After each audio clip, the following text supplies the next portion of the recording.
Criminal activity করতে পারে।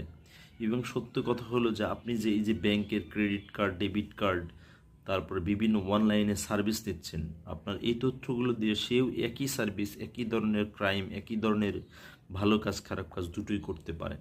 এটা করলে কি সম্পূর্ণ দায়ভার কিন্তু আপনার উপর চলে আসবে। একটা রাষ্ট্র কি পরিমাণ অনিয়ন্ত্রিত অবস্থায় গেলে যে এই ধরনের ঘটনা ঘটতে পারে। উনি কোটি কোটি টাকা বিক্রি করেছে।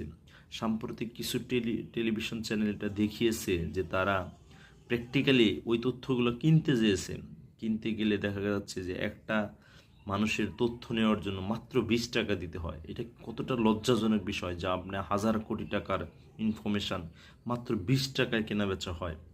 20 টাকার মধ্যে 1 টাকা ইলেকশন কমিশনে যায়, যে ইলেকশন কমিশন এটা অবৈধভাবে এই টাকাগুলো নিচ্ছে।